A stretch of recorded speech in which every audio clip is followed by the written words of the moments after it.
Welcome to a fireside reading of David Copperfield by Charles Dickens. Chapter 7, Part 3.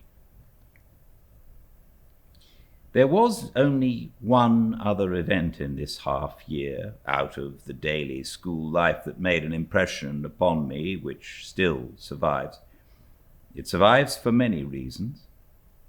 One afternoon, when we were all harassed into a state of dire confusion and Mr. Creakle was laying about him dreadfully, Tungay came in and called out in his usual strong way, "Visitors for Copperfield."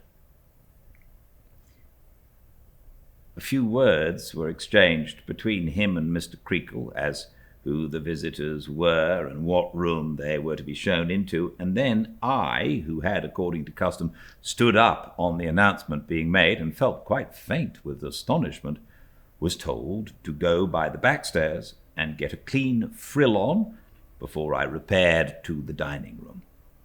These orders I obeyed in such a flutter and hurry of my young spirits as I had never known before, and when I got to the parlour door and the thought came into my head that it might be my mother. I had only thought of Mr. and Miss Murdstone until then. I drew back my hand from the lock and stopped to have a sob before I went in. At first I saw nobody, but feeling a pressure against the door, I looked round it, and there, to my amazement, were Mr. Peggotty and Ham, ducking at me with their hats and squeezing one another against the wall. I could not help but laugh, but it was much more in the pleasure of seeing them than at the appearance they made. We shook hands in a very cordial way, and I laughed and laughed until I pulled out my pocket handkerchief and wiped my eyes. Mr. Peggotty, who never shut his mouth once, I remember, during the visit, showed great concern when he saw me do this and nudged Ham to say something. "Cheer up, Master Davy Bore," said Ham in his simpering way. "Why, how you have growed!" "Am I grown?" I said, drying my eyes. I was not crying at anything in particular that I know of, but somehow it made me cry to see old friends. "Growed, Master Davy Bore. Ain't he growed?" said Ham. "Ain't he growed?" said Mr. Peggotty.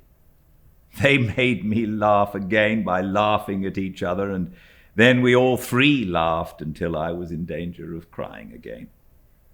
"Do you know how Mamma is, Mr. Peggotty?" I said, "and how my dear, dear old Peggotty is?" "Uncommon," said Mr. Peggotty.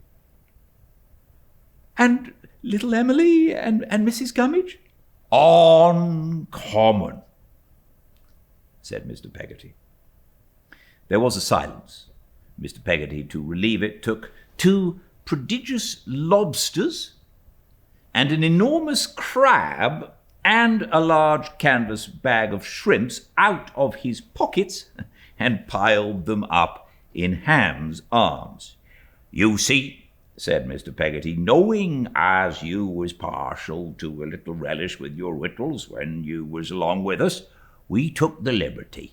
The old mother boiled 'em, she did, Mrs. Gummidge, boiled 'em, yes," said Mr. Peggotty slowly, who I thought appeared to stick to the subject on account of having no other subject ready. "Mrs. Gummidge, I do assure you, she boiled 'em." I expressed my thanks, and Mr. Peggotty, after looking at Ham, who stood smiling sheepishly over the shellfish, without making any attempt to help him, said, "We come, you see, the wind and tide making in our favour, in one of our Yarmouth lugs to Gravesend.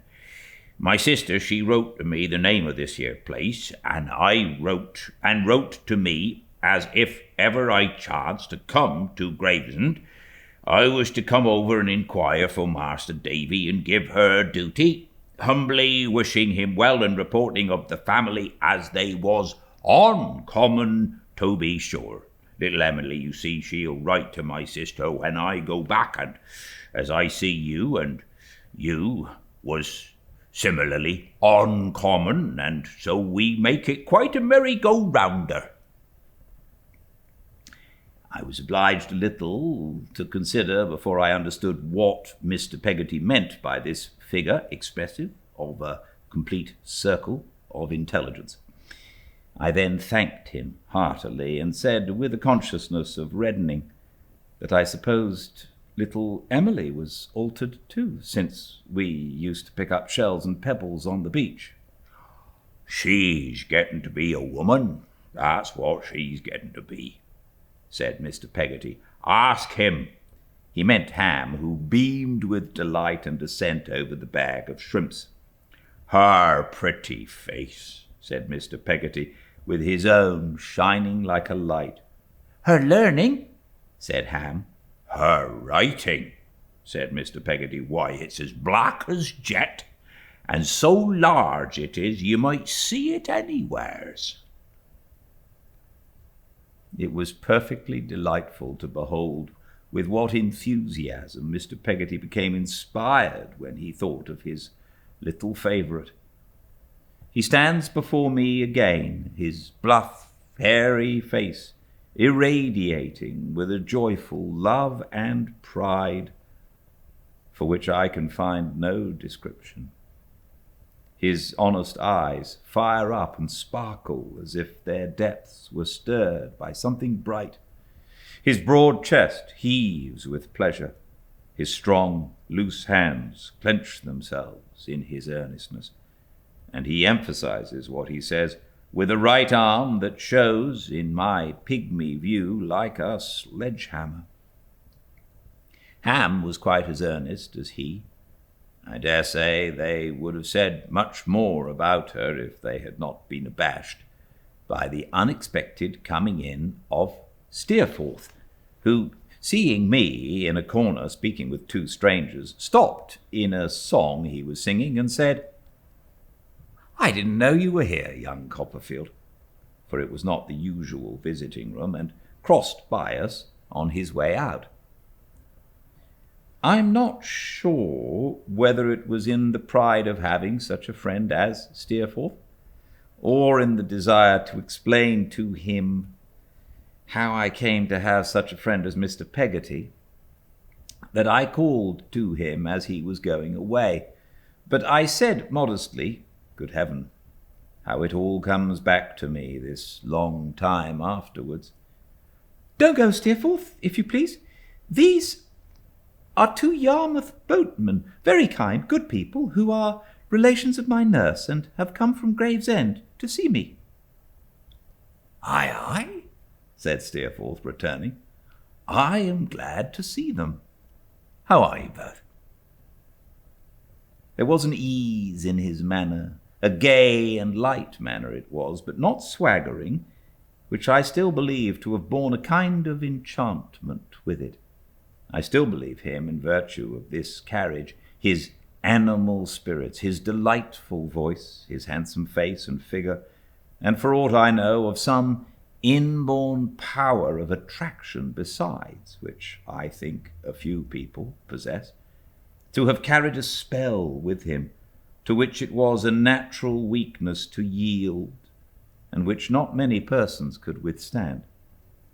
I could not but see how pleased they were with him, and how they seemed to open their hearts to him in a moment. You must let them know at home, if you please, Mr. Peggotty, I said, when that letter is sent, that Mr. Steerforth is very kind to me, and that I don't know what I should ever do here without him. Nonsense, said Steerforth, laughing. You mustn't tell them anything of the sort. And if Mr. Steerforth ever comes into Norfolk or Suffolk, Mr. Peggotty, I said, while I am there, you may depend upon it, I shall bring him to Yarmouth, if he will let me, to see your house. You never saw such a good house, Steerforth. It's made out of a boat. Made out of a boat, is it? Said Steerforth. It's the right sort of house for such a thorough-built boatman." "So 'tis, sir, so 'tis, sir," said Ham, grinning. "You're right, young gentleman, Master Davy Bore. Gentleman's right. A thorough-built boatman. Ho-ho! That's what he is, too." Mr. Peggotty was no less pleased than his nephew, though his modesty forbade him to claim a personal compliment so vociferously. "Well, sir," he said, bowing and chuckling and tucking in the ends of his neckerchief at his breast, "I thank ye, sir, I thank ye. I do my endeavours in my line of life, sir." "The best of men can do no more, Mr. Peggotty," said Steerforth. He had got his name already. "I'll pound it's what you do yourself, sir," said Mr. Peggotty, shaking his head, "and what you do well. Right well, I thank ye, sir. I'm obliged to you, sir, for your welcoming manner of me. I'm rough, sir, but I'm ready, leastways. I hope I'm ready. Ha, you understand. My house ain't much for you to see, sir, but it's hearty at your service if ever you should come along with Master Davy to see it." "I'm a regular dodman, I am," said Mr. Peggotty, by which he meant snail, and this was an allusion to his being slow to go, for he had attempted to go after every sentence, and had somehow or other come back again. "But I wish you both well, and I wish you both happy." Ham echoed this sentiment, and we parted with them in the heartiest manner. I was almost tempted that evening to tell Steerforth about pretty little Emily, but I was too timid of mentioning her name, and too much afraid of his laughing at me. I remember that I thought a good deal, and in an uneasy sort of way, about Mr. Peggotty having said that she was getting on to be a woman, but I decided that was nonsense. We transported the shellfish, or the relish, as Mr. Peggotty had modestly called it, up into our room unobserved, and made a great supper that evening. But Traddles couldn't get happily out of it. He was too unfortunate even to come through a supper like anybody else. He was taken ill in the night, quite prostrate he was in consequence of crab, and after being drugged with black draughts and blue pills, to an extent which Demple, whose father was a doctor, said was enough to undermine a horse's constitution, received a caning and 6 chapters of Greek Testament for refusing to confess.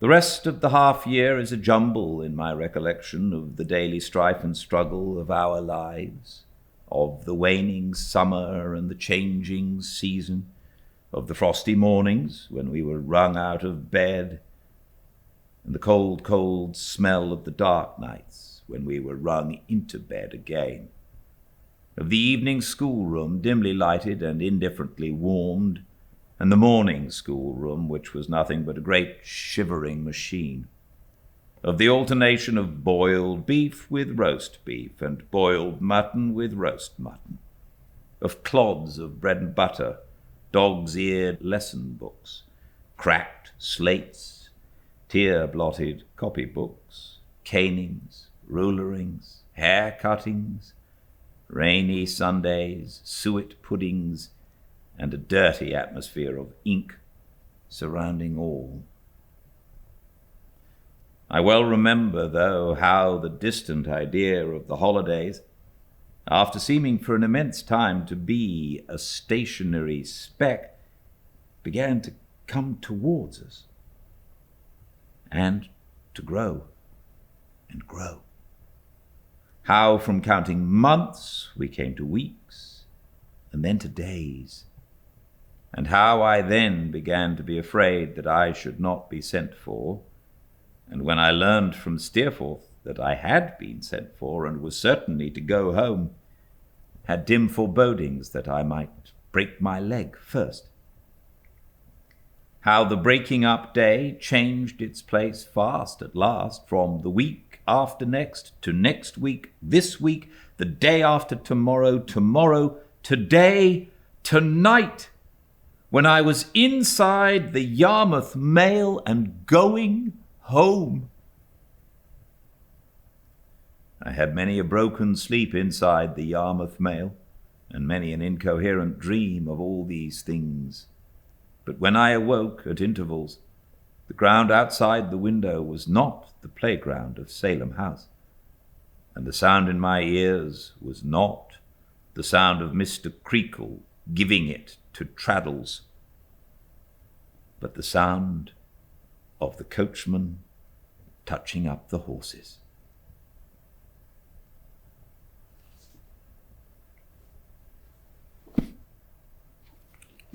Thank you so much for joining me. That's the end of Chapter 7. Chapter 8 tomorrow at 5 Pacific at Fireside Reading on Instagram. Thank you so much for joining me. I'm so glad you do. All the chapters, if you miss or if you want just to have time for a synopsis, chapters and synopses are up on the YouTube channel Fireside Reading. So please check that out if you'd like. Until I see you, please stay very well. Good night.